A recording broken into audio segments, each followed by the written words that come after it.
señala tiene mucho sentido. No puede haber tantas coincidencias, ¿no?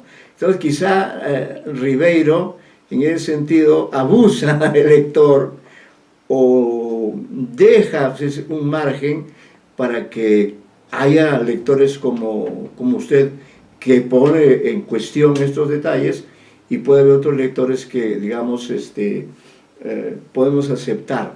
Pero sí, sus observaciones me parecen muy pertinentes, pero debe tomar en cuenta, diría yo, defendiendo el punto de vista de Ribeiro, que, claro, es que estamos dentro de una suerte de atmósfera, ¿no?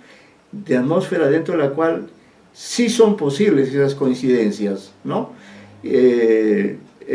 Si la ley dice que uno de los personajes se mueve en un sentido y esa misma ley indica que el otro personaje se mueve en el sentido contrario, ¿no? Entonces eso explicaría.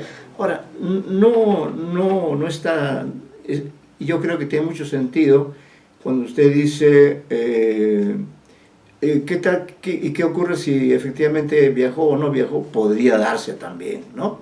En cuyo caso tendríamos que buscar otra interpretación, quizá una interpretación sobre la psicología del personaje, algunos problemas que pueda tener, ¿no? Pero ya sería entrar en otra dimensión que además usted lo puede hacer, puede plantearla perfectamente a partir de lo que hemos analizado aquí desde una perspectiva eminentemente narrativa, ¿no? Pero muy pertinentes realmente sus observaciones para no dejarnos, como se dice, dar gato por liebre. Ahora, yo creo que de todos modos, ¿no? El relato está bastante bien logrado, ¿no? Y siempre en el relato hay un margen de credulidad de parte del lector. Recuerde que el lector hace un pacto con el narrador y de acuerdo a ese pacto acepta ciertas cosas, pero deja de ser lector y se vuelve un simple ser común y corriente. Dice, no, eso me suena a algo no creíble, ¿no?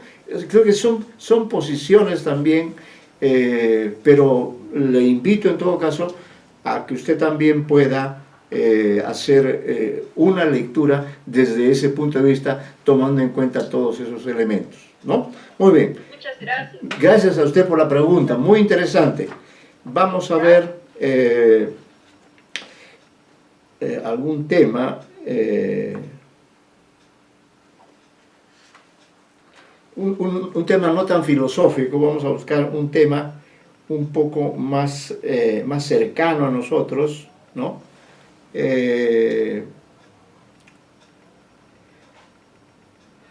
Algo más estaba viendo yo algunos relatos ambientados en el mundo europeo, ¿no? Habíamos visto en la oportunidad anterior relatos ambientados en el mundo peruano, en Paita y en no sé qué otro lugar más. En realidad, ¿qué les parece si nos vamos vamos a este cuento? Se llama El ropero, los viejos y la muerte. El ropero, los viejos y la muerte. Creo que está en la página 85, porque creo que tenemos la misma sí, paginación. Sí, es página 85. 85, sí.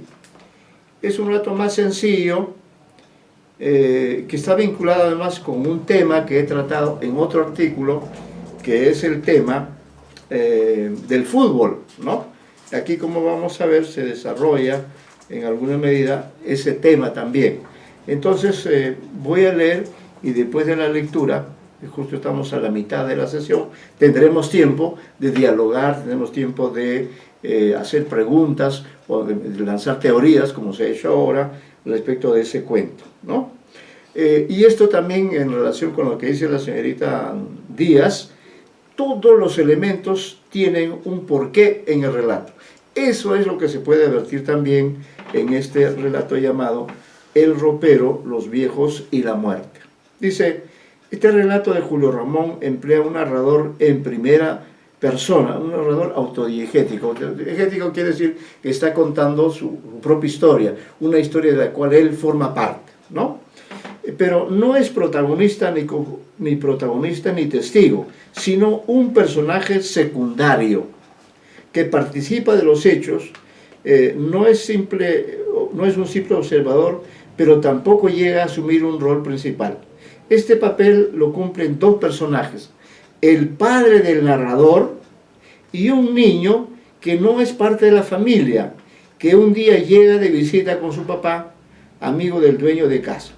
Y en esa ocasión este pequeño visitante realiza la acción más importante de la historia, la que transforma la situación preexistente y da pie mucho después para que el narrador evoque la anécdota, pues él estuvo allí y sin querer fue partícipe de la hazaña realizada por Paquito, ¿no? Así comienza el narrador anunciándonos que aquí en este relato hay una hazaña que realizó Paquito.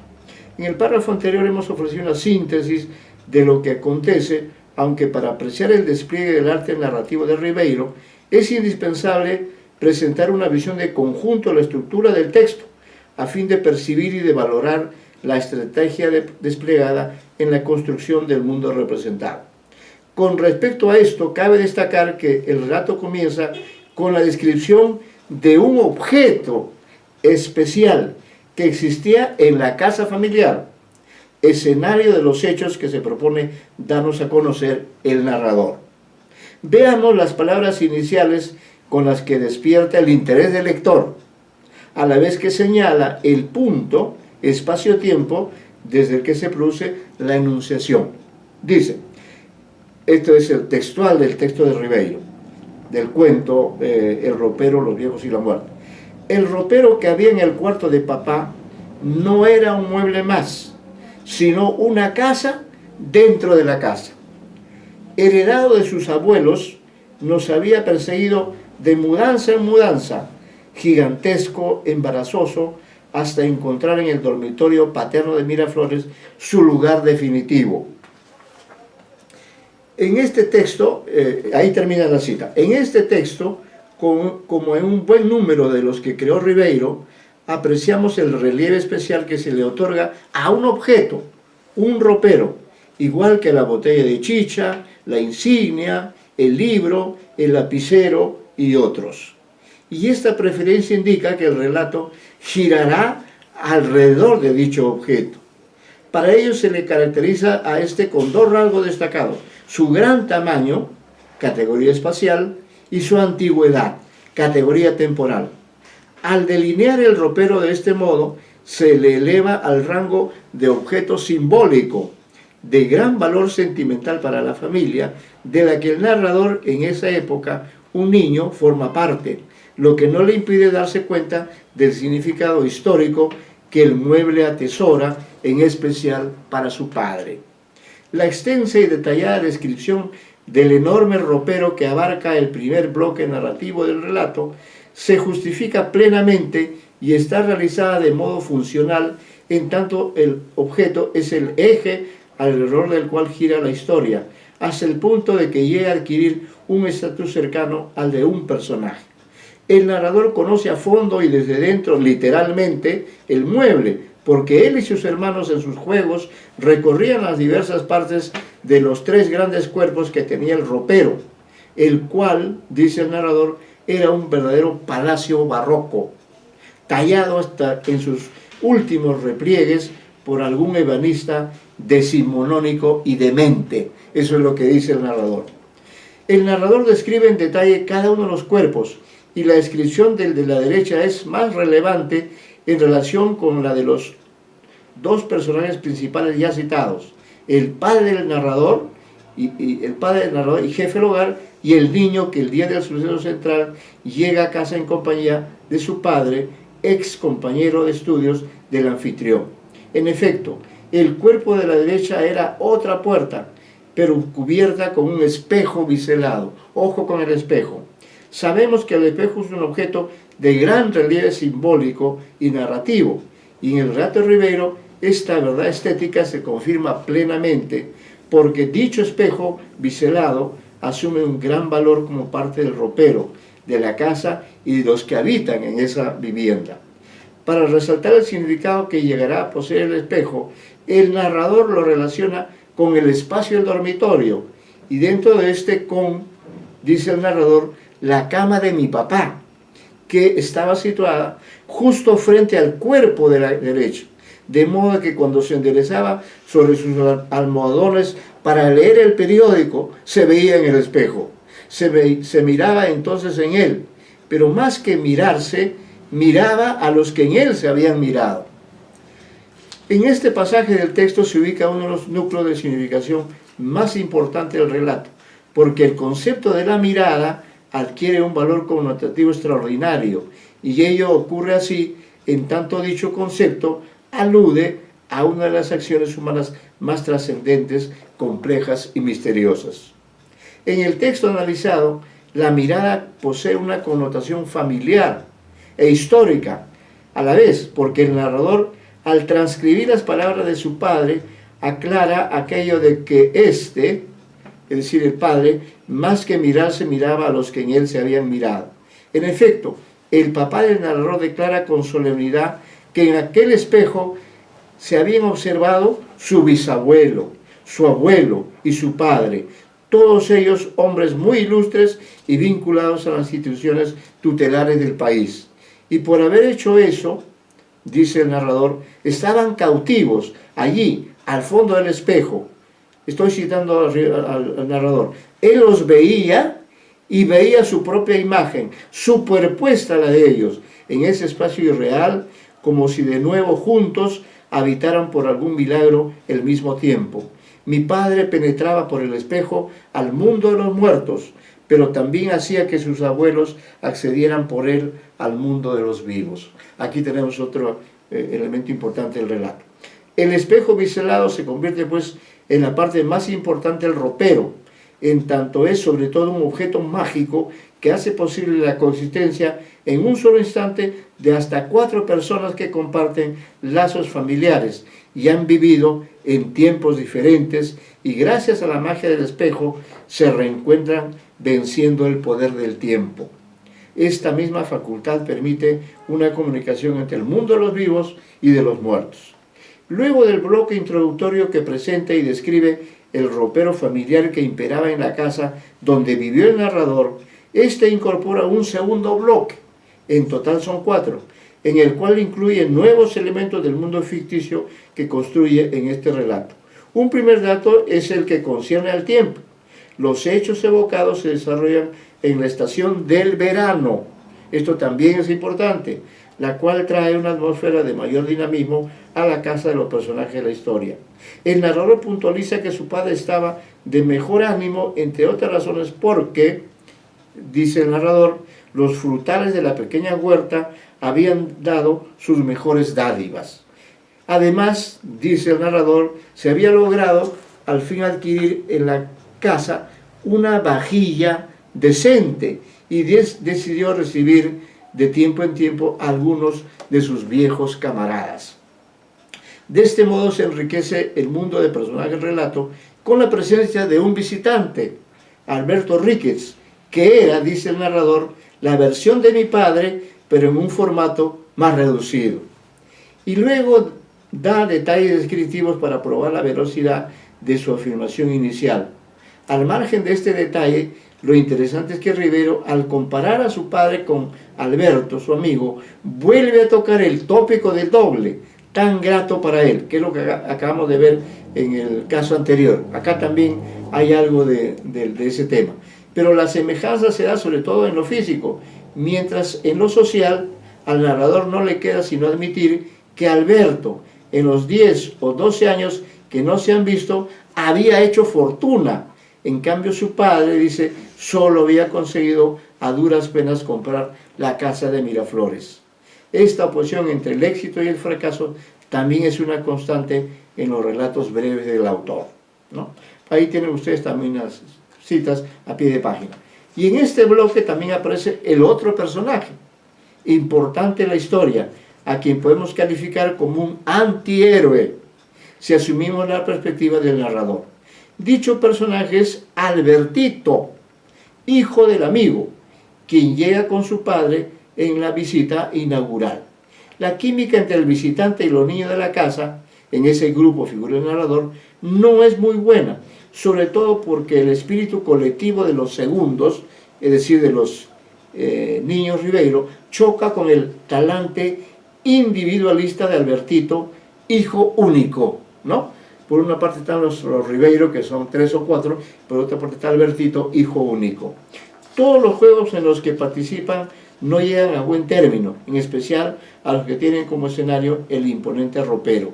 Ante esta situación, los anfitriones optan por concentrarse en entretenimientos menudos y mecánicos que dejaban a cada cual librado a su propia suerte, como hacer rodar carritos por el piso o armar castillos con cubos de madera. Una vez mostrado uno de los protagonistas, el pequeño y por ahora enigmático Albertito, el narrador concentra su atención una vez más en el otro personaje importante, su propio padre, quien recorre el jardín en compañía de su amigo, y aprovecha esta nueva mirada para subrayar el cambio operado en la vida de su progenitor, el cual puede enunciarse con las propias palabras del texto. Su amor a los libros había derivado hacia las plantas y las flores.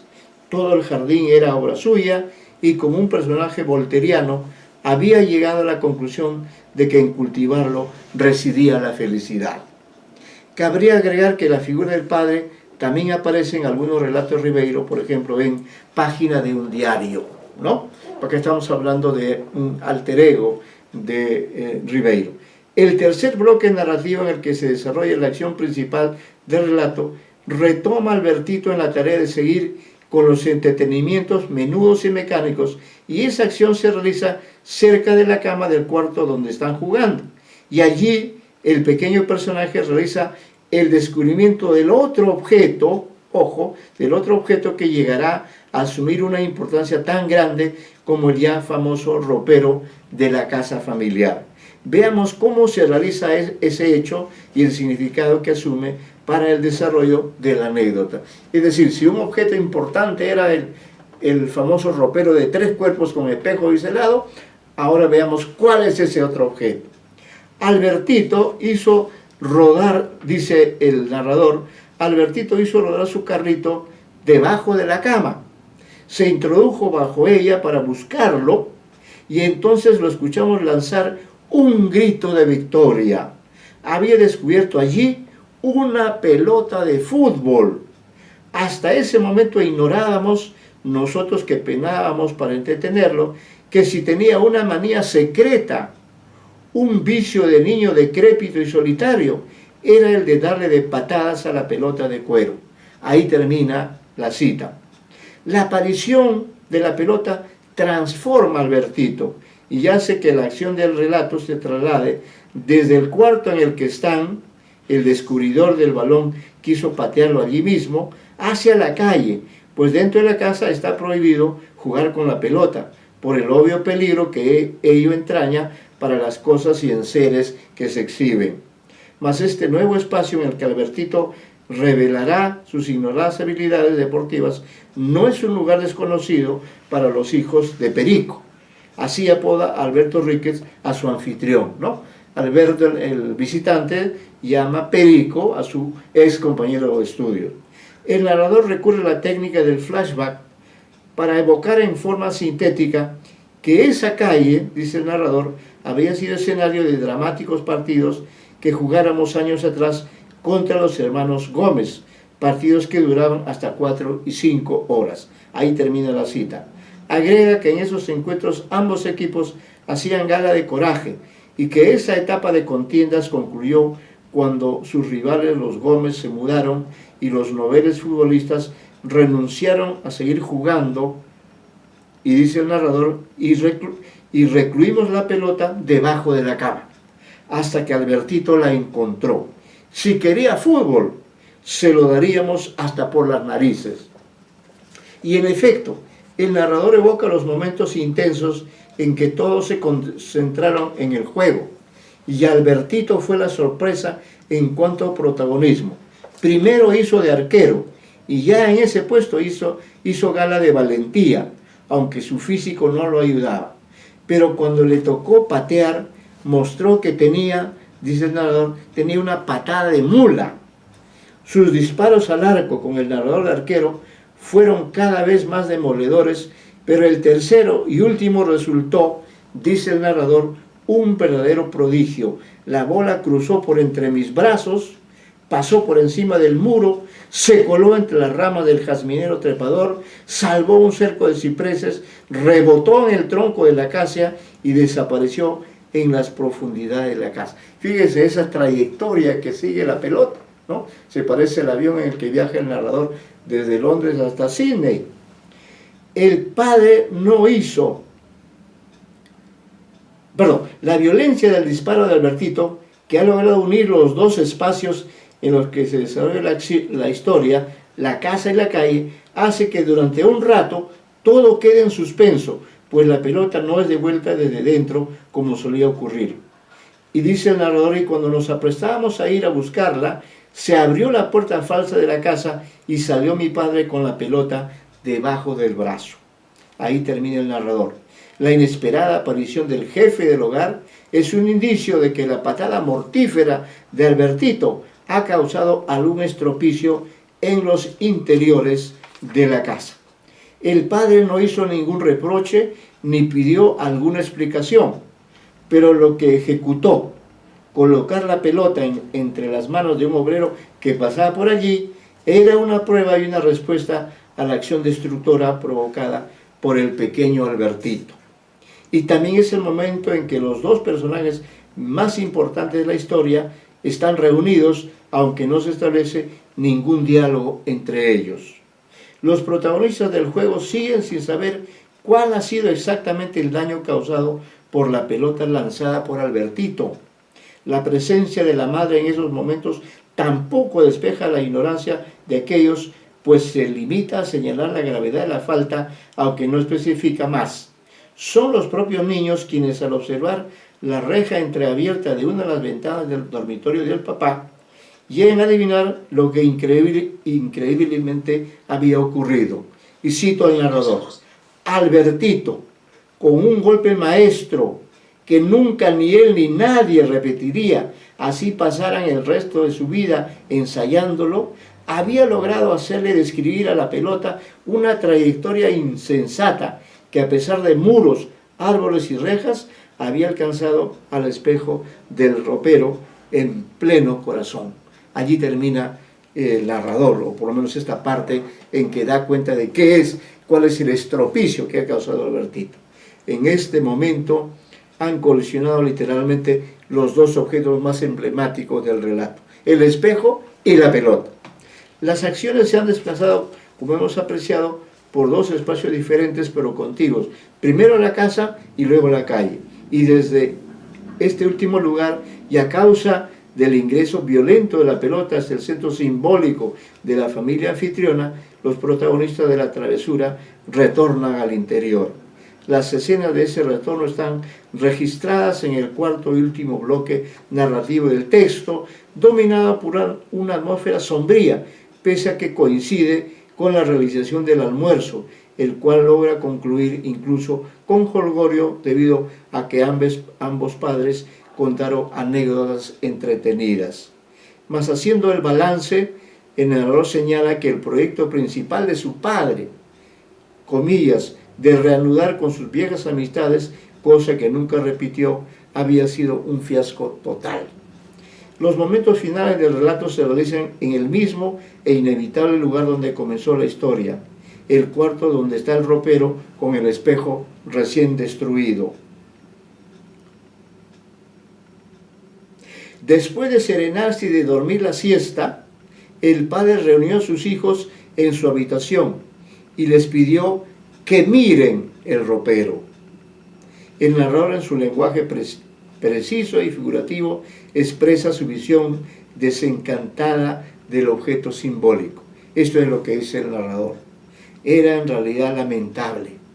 Al perder el espejo, el mueble había perdido su vida. Donde estaba antes el cristal, solo quedaba un rectángulo de madera oscura, un espacio sombrío que no reflejaba nada y que no decía nada. Era como un lago radiante cuyas aguas se hubieran súbitamente evaporado. Ahí termina la impresión del narrador. Y ahora seguimos nosotros. Si bien la evaluación que realiza el narrador es certera, es la frase final del padre la que resume el sentido de tragedia familiar que ha tenido la acción destructora efectuada por Albertito. El dueño de casa, en tono de lamento, dice: el espejo donde se miraban mis abuelos, suspiró y nos despachó enseguida con un gesto. La anécdota que ocurrió aquel día concluye con esta escena, y a ella el narrador le agrega una suerte de colofón en el que da cuenta de las consecuencias que ese hecho tuvo para su padre. Explica el hijo de Perico que la destrucción del espejo implicó también la ruptura del vínculo sentimental que conservaba con sus antepasados, quienes desaparecieron automáticamente. Y agrega que su papá dejó de interesarse por el pasado y en cambio comenzó a pensar en su porvenir, aunque él atribuye este cambio al presentimiento de su progenitor de que estaba próximo a morir. Y cito al narrador: y que ya no necesitaba del espejo para reunirse con sus abuelos, no en otra vida porque él era un descreído, sino en ese mundo que ya lo subyugaba, como antes los libros y las flores, el de la nada, ¿no? Desde este punto de vista cabe señalar que la rotura del espejo constituyó una suerte de anuncio del cercano final del jefe de esa familia, aunque este suceso ya no es materia de este relato. A su vez, el cuento Página de un diario sí aborda también con un narrador en primera persona las circunstancias del deceso del padre de esa familia, y el personaje del niño que ese día queda en la orfandad se asemeja al que en El ropero, los viejos y la muerte intuye de algún modo que el final de la vida de su padre está próximo. En síntesis, el relato muestra la maestría del narrador elegido por Ribeiro para contar con el ritmo adecuado el desarrollo de una historia cotidiana que pone en comunicación a personajes difuntos y vivos que pertenecen a 3 generaciones de miembros de una misma familia. Los abuelos están muertos, pero se comunican con su descendiente a través del espejo, en el cual él mira a ellos y es mirado por ellos. De ese modo se mantiene la comunicación con unos antepasados ilustres cuyo recuerdo el protagonista quiere conservar y compartir con sus hijos. Estos últimos se apropian de la memoria de sus ancestros a través de la evocación del padre. Por otro lado, el relato analizado muestra la copresencia de personajes adultos y niños, los primeros encabezados por el jefe de la casa, su esposa y Alberto Ríquez, el compañero de colegio, que visita a su condiscípulo y comparte con él algunas horas. Ellos también realizan ciertas acciones propias de su edad y de su rol, como por ejemplo visitar la huerta, el espacio en el que se ha refugiado el papá en los últimos tiempos. A su vez, la actividad de los niños gira, como es previsible, alrededor del juego y se desplazan de la casa hacia la calle, espacio en el que se desarrolla el deporte que apasiona a todos, el fútbol, en el que Albertito muestra su potencia para patear la pelota. Dicha potencia más el azar ocasionan que el disparo del niño visitante destroce el objeto simbólico más preciado para el jefe de la casa, pues gracias a él mantiene una comunicación con sus ilustres antepasados.